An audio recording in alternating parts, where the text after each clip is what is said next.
Universitas Muhammadiyah Jakarta. Saya di sini akan menjelaskan sedikit pengetahuan saya tentang teori kepemimpinan. Nah, sebelumnya teman-teman udah pada tahu belum apa itu kepemimpinan? Kepemimpinan adalah perilaku seseorang atau individu dalam memimpin kegiatan dalam sebuah organisasi atau kelompok untuk mencapai tujuan bersama. Nah, sebelum membahas lebih jauh, saya akan menjelaskan sedikit tentang sejarah kepemimpinan. Sejarah pemimpin atau kepemimpinan muncul bersama-sama dengan adanya peradaban manusia, yaitu sejak zaman nabi-nabi dan nenek moyang manusia yang berkumpul bersama, lalu bekerja sama untuk mempertahankan eksistensi hidupnya, menantang kebuasan binatang dan alam sekitarnya. Sejak itulah terjadi kerjasama antar manusia, dan ada unsur kepemimpinan. Pada saat itu, pribadi yang ditunjuk sebagai pemimpin ialah orang-orang yang paling kuat, paling cerdas, dan paling berani. Pada masa itu, muncul suatu teori yang dinamakan Physical Characteristic Theory atau teori ciri fisik. Dalam penelitiannya menemukan 76 tipe struktur badan yang berhubungan dengan perbedaan temperamen dan kepribadian, antara lain sehat jasmani dan rohani, kuat, besar, ekstrovert, disegani, dan percaya diri. Namun, nampaknya banyak dijumpai bahwa terdapat berjuta-juta manusia memiliki kualifikasi tersebut ternyata tidak pernah menduduki jabatan pemimpin. Sebaliknya, terdapat sejumlah orang yang berhasil menduduki jabatan pemimpin tanpa menunjukkan dimilikinya ciri-ciri yang dianggap sebagai pemimpin. Menurut Kartono, teori kepemimpinan dasar dibagi menjadi 3, yaitu teori genesis, teori sosial, dan teori ekologis. Teori genesis ialah yang menjelaskan bahwa pemimpin itu tidak dibuat, tetapi seseorang yang muncul sebagai pemimpin karena bakat-bakatnya yang luar biasa. Seseorang menjadi pemimpin karena memang ditakdirkan menjadi pemimpin bagaimanapun juga situasinya. Yang kedua adalah teori sosial, yang menjelaskan bahwa pemimpin itu harus disiapkan, harus dibentuk, dan tidak terlahir dan dibiarkan berkembang dengan sendirinya. Untuk menjadi pemimpin, setiap orang dapat melakukannya melalui usaha penyiapan, pendidikan, dan latihan secara internasional. Lalu yang ketiga adalah teori ekologis, yang merupakan gabungan antara teori genesis dan teori sosial, yang menjelaskan bahwa seseorang akan sukses menjadi pemimpin bila sejak lahirnya telah memiliki bakat-bakat kepemimpinan, dan bakat-bakat ini sempat dikembangkan melalui pengalaman-pengalaman dan usaha pendidikan, juga sesuai dengan tuntutan lingkungan dan ekologisnya. Nah, itu dia penjelasan dari saya. Penjelasan selanjutnya akan dilanjutkan oleh teman saya. Terima kasih Miranda. Assalamualaikum warahmatullahi wabarakatuh. Halo, perkenalkan nama saya Isa Safira dari Prodi Gizi FKK UMJ. Nah, saya di sini akan menjelaskan tentang beberapa tipe dari kepemimpinan itu sendiri. Yang pertama ini adalah tipe autokratis, di mana sang pemimpin memiliki sifat yang sangat egois dan tidak memiliki rasa respect kepada bawahannya. Dan ia tidak menerima saran atau kritik dari bawahannya. Dan dia hanya memikirkan kalau organisasi ini adalah milik pribadi. Tipe yang kedua ini adalah tipe karismatik, di mana ia memiliki daya tarik yang sangat besar sehingga dapat membuat orang menjadi tertarik dan memiliki banyak bawahan yang sangat setia dan jumlahnya besar. Kalau tipe yang ketiga ini adalah tipe paternalistik atau maternalistik, di mana tipe ini memiliki sifat yang keibuan atau sifat keayaan. Untuk tipe yang keempat ini adalah militaristik.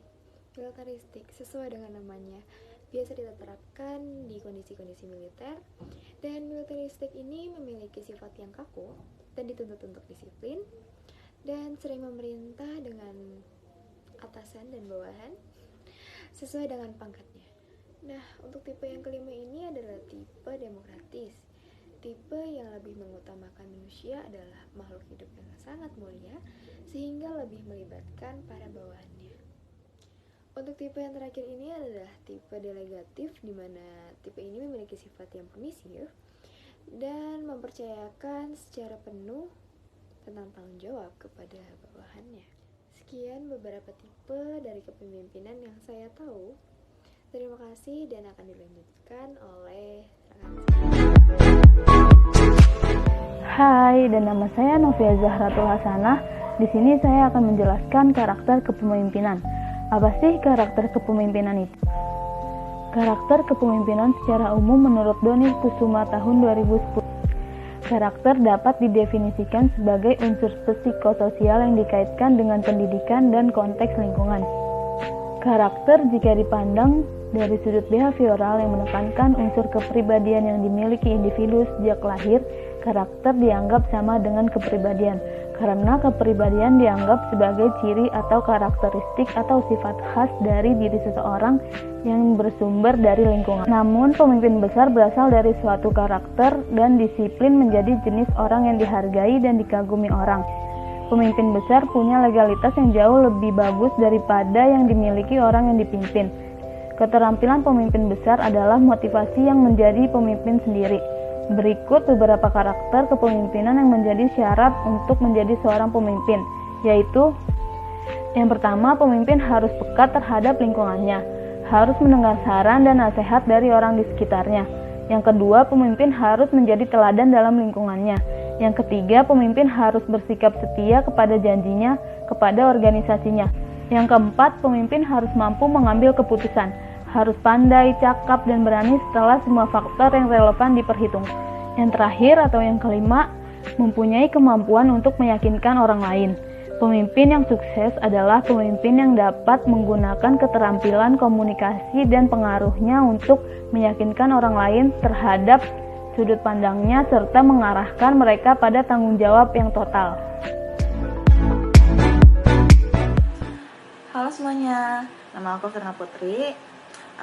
Aku mau ngejelasin jenis gaya kepemimpinan. Ada 5 jenis gaya kepemimpinan.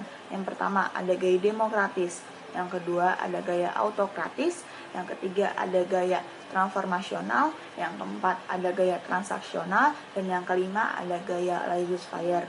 Nah, aku juga mau jelasin nih, apa aja sih maksud dari gaya-gaya kepemimpinan tersebut. Yang pertama, gaya demokratis. Nah, gaya demokratis ini gaya kepemimpinan yang menghargai karakteristik dan kemampuan yang dimiliki oleh setiap anggotanya. Nah, gaya pemimpin demokratis ini selalu melibatkan bawahan dalam mengambil keputusan saat ada masalah. Contoh dari gaya pemimpin demokratis ini adalah Simon Sinek, penulis dan pembicara motivasi. Nah, yang kedua ini ada gaya autokratis. Gaya autokratis ini memusatkan preferensi, kenyamanan, dan arahan pemimpin organisasi. Dalam banyak contoh, pemimpin membuat keputusan tanpa meminta persetujuan atau masukan dari tim mereka. Gaya autokratis ini tidak sesuai dalam semua situasi setiap saat, tetapi dapat sangat berguna dalam karir tertentu, seperti dinas militer dan seperti saat krisis. Nah, contoh dari gaya kepemimpinan autokratis ini, Steve Jobs. Yang ketiga, ada gaya transformasional. Pemimpin dengan gaya transformasional ini mendorong perubahan. Mereka masuk ke organisasi untuk mengembalikan keadaan, mengembalikan keuntungan, atau meningkatkan budaya. Pemimpin transformasional ini mungkin memiliki visi untuk apa yang mungkin dibutuhkan, pemangku kepentingan, atau konstituen di masa depan dan bekerja untuk mencapai tujuan tersebut. Adapun contoh dari pemimpin gaya transformasional ini adalah Oprah dan Robert C. Smith, miliarder yang telah menawarkan untuk melunasi hutang pinjaman mahasiswa di seluruh kelas kelulusan 2019 di Morehouse College. Nah, yang keempat ada gaya transaksional. Gaya kepemimpinan transaksional ini melanjutkan agenda langsung. Mereka khawatir tentang menyelesaikan tugas dan melakukan apa yang mereka katakan telah mereka lakukan. Gaya kepemimpinan transaksional ini berpusat pada perencanaan jangka pendek. Gaya ini dapat menahan kreativitas dan membuat karyawan terjebak dalam peran mereka saat ini. Yang kelima, ada gaya laissez-faire. Pemimpin laissez-faire ini menghendaki semua komponen pelaku pendidikan menjalankan tugasnya dengan bebas. Oleh karena itu, kepemimpinan bebas merupakan kemampuan mempengaruhi orang lain agar bersedia bekerja sama untuk mencapai tujuan yang telah diterapkan.